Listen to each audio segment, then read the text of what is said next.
Taurus, Sun, Moon, and Rising, welcome to your December 2025 astrology horoscope.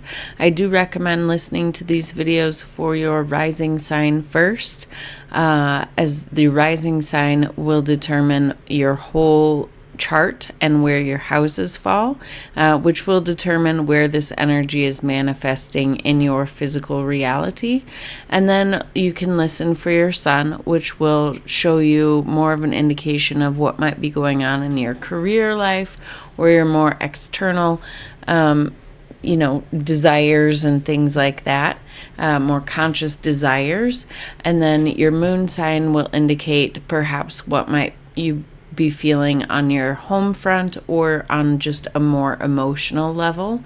But the rising sign will indicate where things are actually manifesting in the physical world in your life the most. But I do recommend listening to all three and combining all three energies together, because it often is really fascinating to see how synergistic they are in your life. I also highly recommend that you watch the 2025 December collective reading, which I'll link to right here.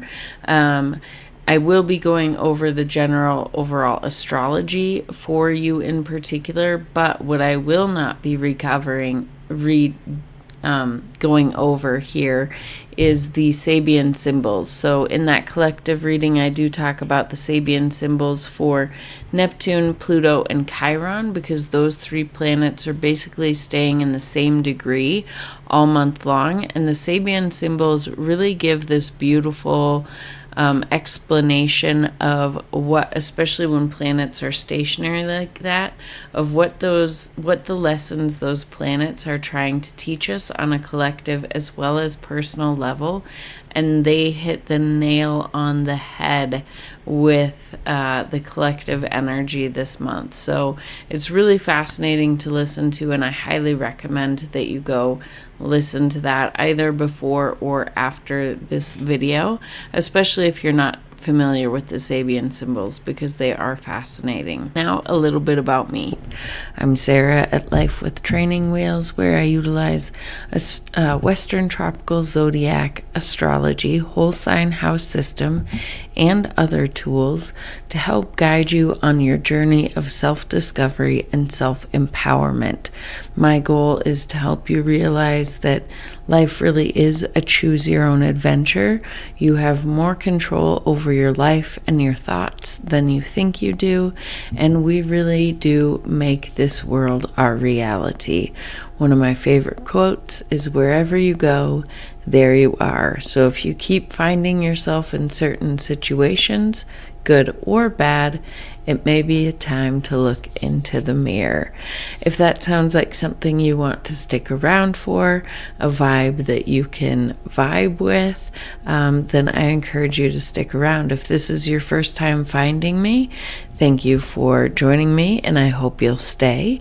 If you are returning, thank you so much for returning. Either way, if you could go ahead and engage with this video in some way, like, subscribe, comment, anything like that, it will help my tiny channel grow, and I greatly appreciate it. Just a little bit of housekeeping before we dive into the astrology this month. I do currently have a Your First Astrology course going on right now. It is a 6-week course. I have released the first week video. I am working on editing the second week's video.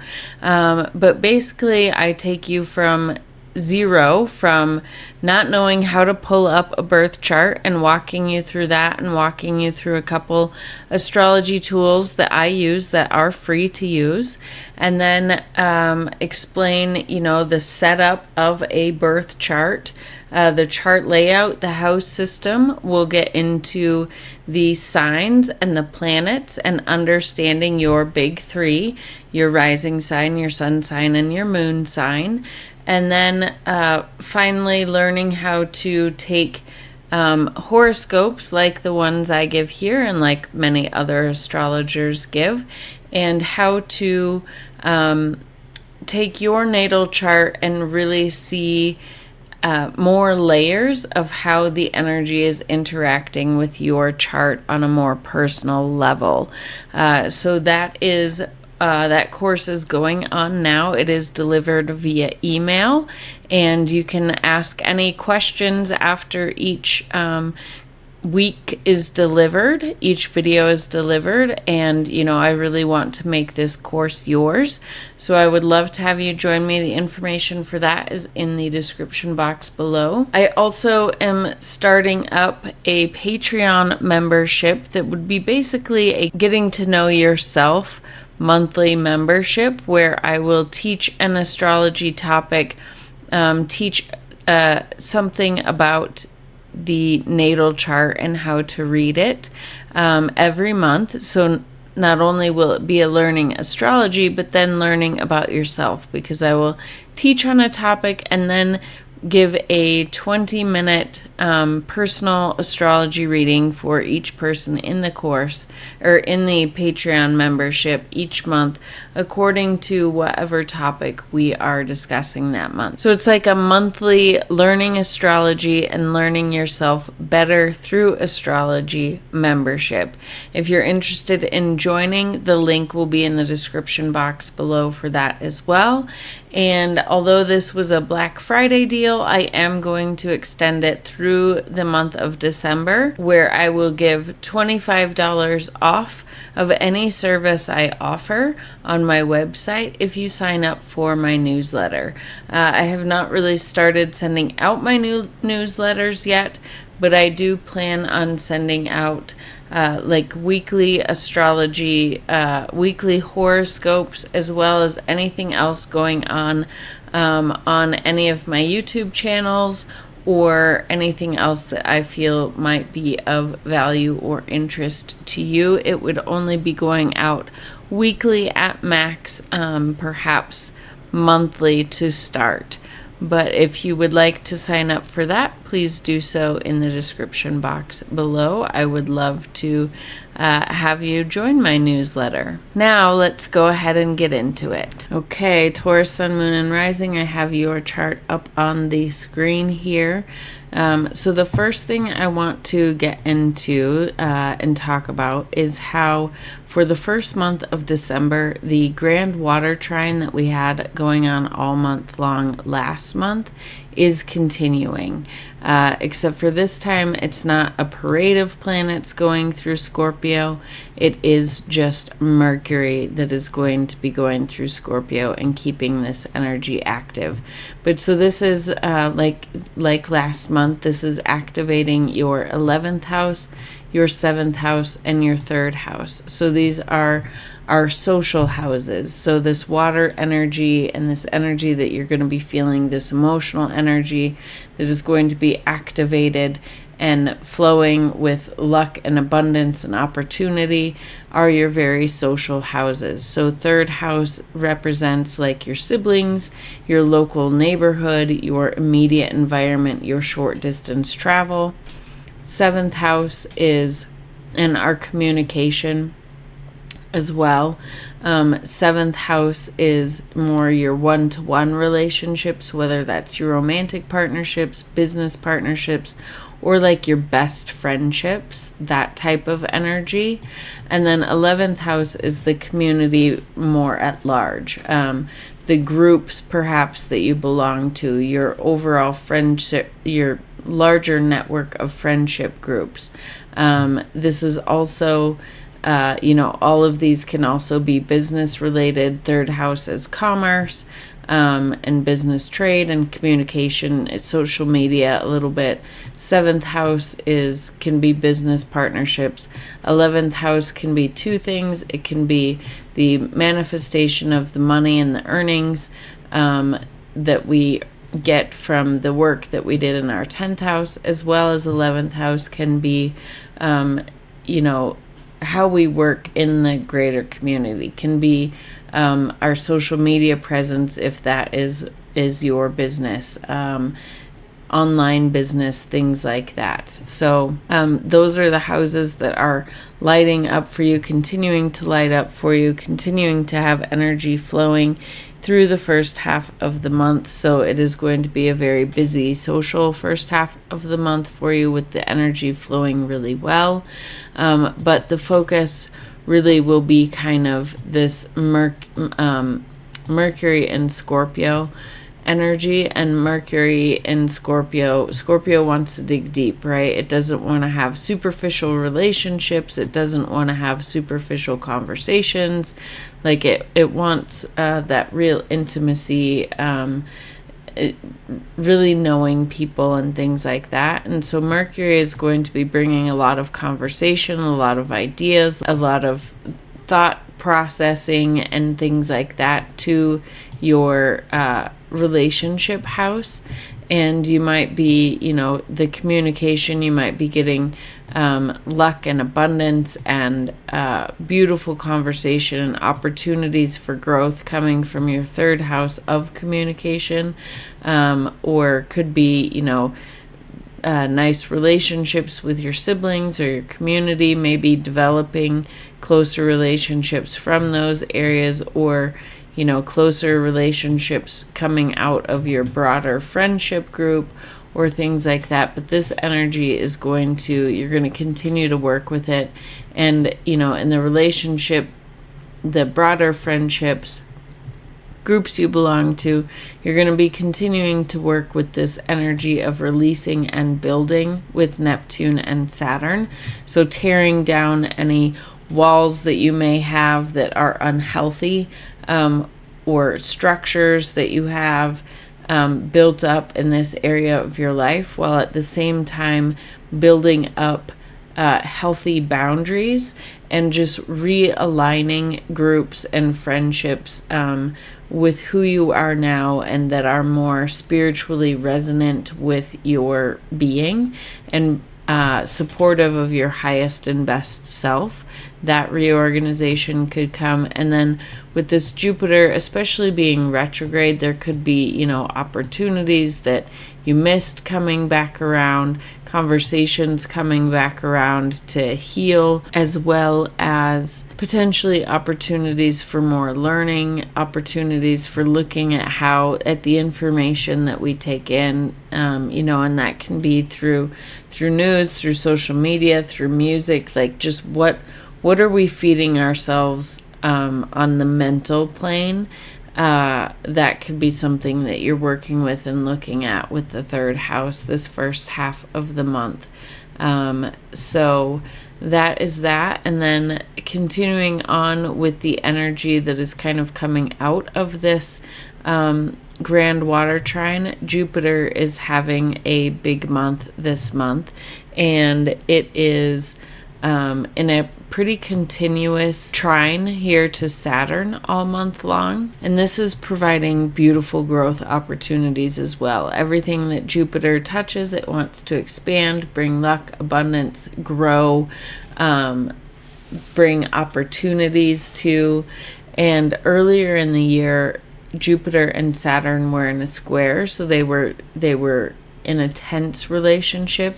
Jupiter wanted to expand and grow, and Saturn was like, no, slow down, hold on, we can't do that, we have to focus over here, not over here, like that type of energy. But now they're in a trine, so now they're on the same page and they're working together to build the same things. So Jupiter in your third house, like we talked about, is the opportunities within your more local community, within your communication.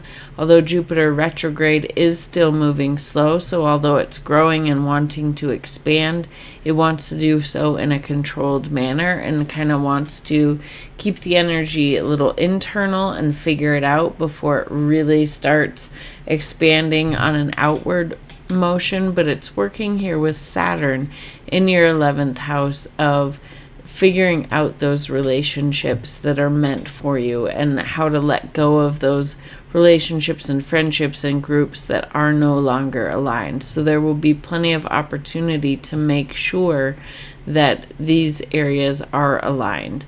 So that's really beautiful.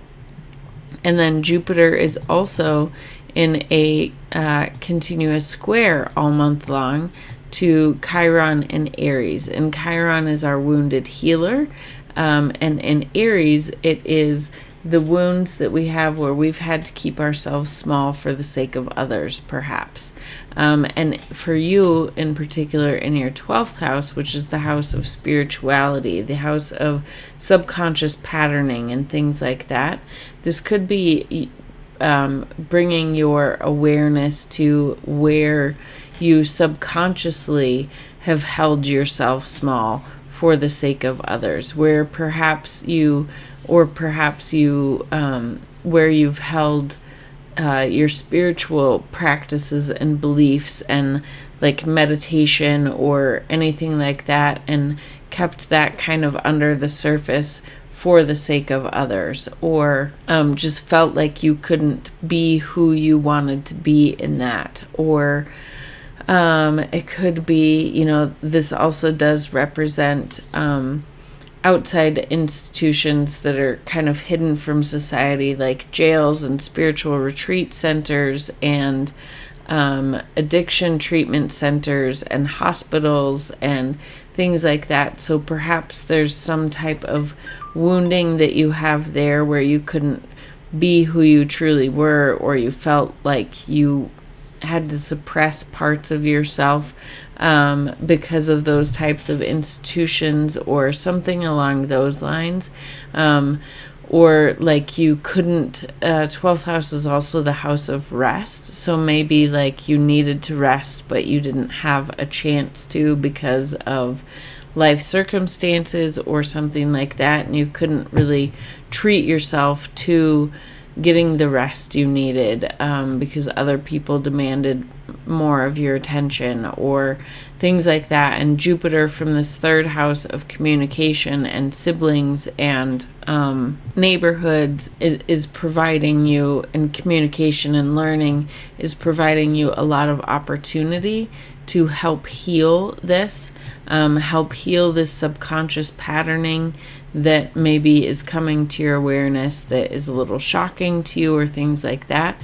And this could be coming, Jupiter can sometimes represent a teacher. So this could be, a teacher coming to teach you about this or something like that, some role model, something along those lines. Or it could just be opportunities to see things for what they are and providing this healing.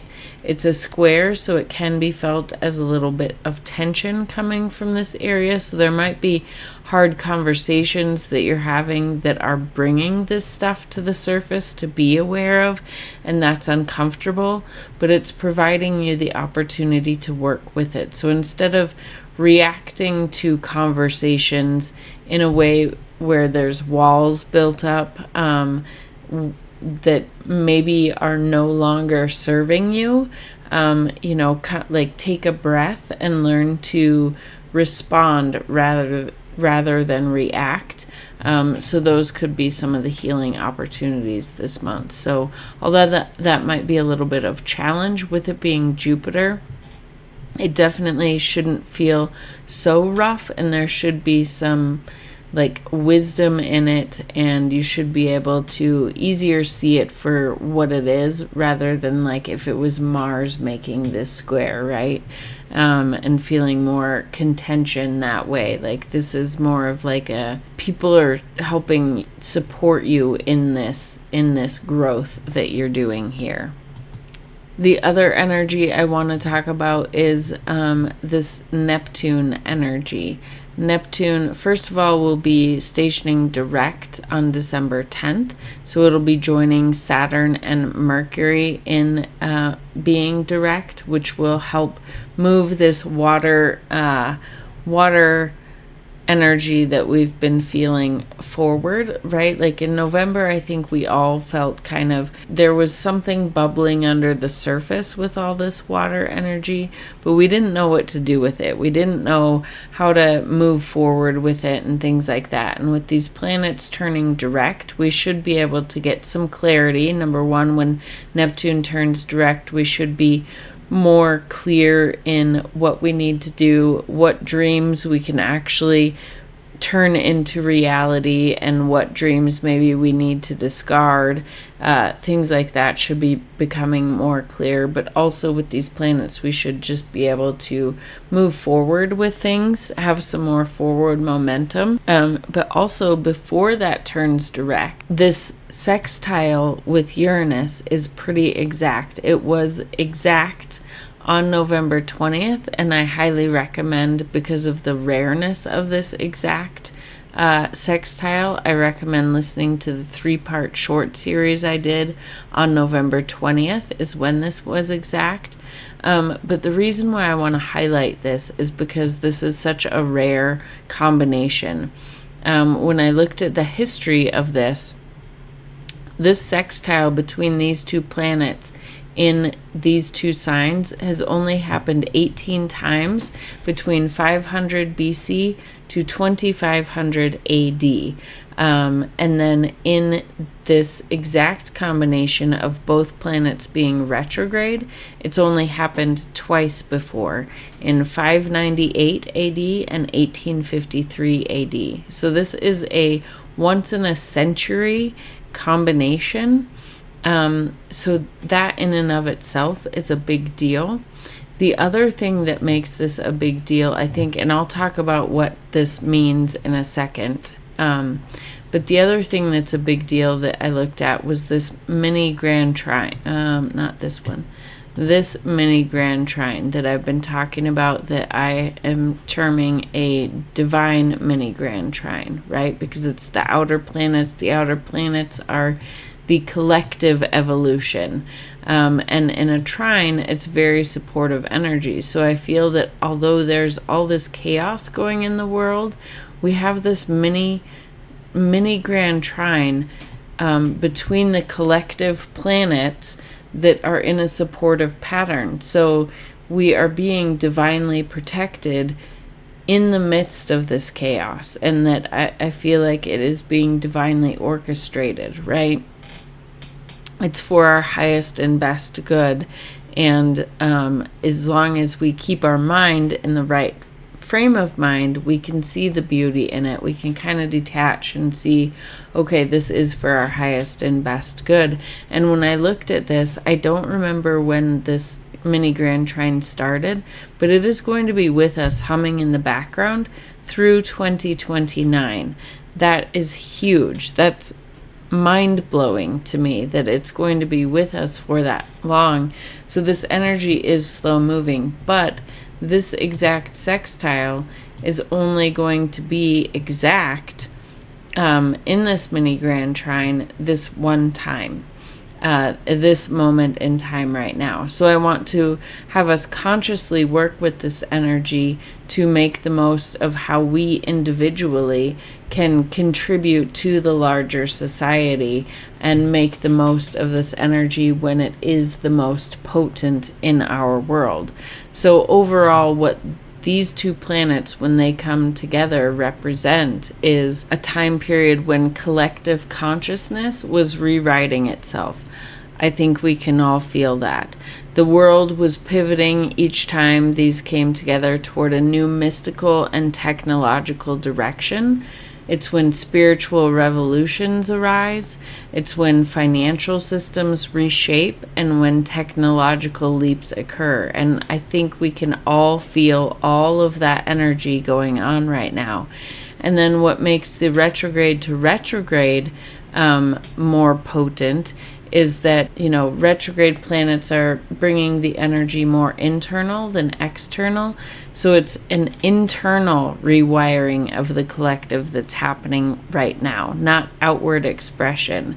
So right now we want to look in our own lives how we can work with this energy on an internal level to understand what it is, understand what we're going to do with it before these planets move direct. And before the collective energy and our own internal energy starts outwardly expressing the things that we've been feeling internally. So it's kind of the behind the scenes recalibration moment that we are currently living in. And just a reminder, we signed up here. We signed up to be here on the planet in this moment in time and take part of this collective revolution. So that is really exciting, and congratulations for being here. But so for you personally, this is happening in your first house and 11th house are the houses being activated, right? So this is identity upgrades meet spiritual community expansion. So this can manifest as like a reinvention of your personality or your image, sudden inner clicks and understandings about who you truly are, dissolving old friendships and calling in your soul tribe, right? Your soul aligned connections, finding your soul group. And so the best way to work with this is embrace the identity shift that might be trying to happen for you. Don't cling to old relationships that are trying to leave. If they're trying to leave, let them leave. New relationships that are more aligned with you will come in. And then build community around your spiritual values. Make sure that the people that you are aligning with are aligned with your spiritual values, and that is the best way to work with this energy. So just like I said, this energy is in the background, right? It's more slower moving, but trust, like it's most potent in this from November 20th to this first half, and it's internal. So it's these internal realizations of these shifts that might be happening, and then as they start to happen, as these planets move direct, keep in the back of your mind to roll with the punches. That's for your best and highest good. So that is how we can work with that energy, and that's really beautiful. And then the other energy that we're working with is all this energy in Sagittarius, right? It is Sagittarius season, so you will have a lot of focus of your personal planets in your 8th house of inner transformation, which is kind of supportive of all this other energy going on, but you're able to make moves, right? Like Sagittarius is a fire sign, so this is where the energy of moving all these things forward is going to be coming from. So this 8th house is our shared resources. So there could be some money things happening for you this month as far as your shared resources go. Opportunities coming there, maybe opportunities through income of a partner or something like that, or something related to taxes or inheritance or things like that may be showing up. But it's also the house of transformation and intimacy. So transformation, 8th house can be where we hold our secrets and hold hidden things and hold our fear and shame and guilt and things like that. So it could be a good time to shine light on those things and really do some shadow work. And the more we do our own internal shadow work and learn to look at ourselves and hold compassion and hold space for ourselves and realize that we don't need to be perfect, that we can be loved in our imperfection, then the more we will be able to love others in their imperfection as well, and to be able to deepen our bonds of intimacy with others and hold space for others. So there could be a lot of that going on for you as well this month. But all these planets as well, as they're working through here, before the end of the month, will be making a square to Saturn and Neptune in your 11th house. So this will be like your transformation and your truth and things that you've kept hidden, like shining a light on your friendships and, perhaps engaging in more intimate type conversations with your friendships, right? To kind of weed out who's going to stay and who's going to go. And so Mars will give rise to our willpower, our desire, our motivation to engage and to kind of suss out, right? Squares are a challenge point, a friction point. So this Mars might bring up harder conversations or harder instances, harder emotions to kind of suss out what relationships need to go. And then the sun will come here to maybe perhaps, sun can be our ego and stuff like that. So we might be having some ego challenges between our friendships that will highlight who needs to go, who needs to stay, who builds us up, who tears us down. And then Venus could be coming in with perhaps some financial opportunities to align with new groups, or to see what isn't aligned. Could be bringing partnerships, could be bringing just love and compassion, to, learning how to release with love, things like that. And then when Mercury comes here to make the square at the end, it could be bringing up the hard conversations that we need to have. Maybe through all these other planets, we've figured out who needs to go, who needs to stay. And when Mercury comes, we're here to have those difficult conversations that need to be had. But we are supported in that, and it is for our highest and best good. And then the only other things going on is a few days ago on December 4th, we had a full moon in the second house of Gemini. So watch the video for that to learn more about that. I do go into it by collective and by sign. And then December 19th, at the end of the month, we will be having a new moon in Sagittarius, bringing new opportunities, new growth, new ideas to your 8th house of transformation, shared resources. So there should be opportunities coming to you towards the end of the month for this. So that is your December forecast, Taurus, Sun, Moon, and Rising. Comment below with how you are feeling about this energy, if you're excited for things to start moving forward with this fire energy and with planets moving direct, like actually feeling like you're able to start making moves, making changes, doing things like that, putting things into action.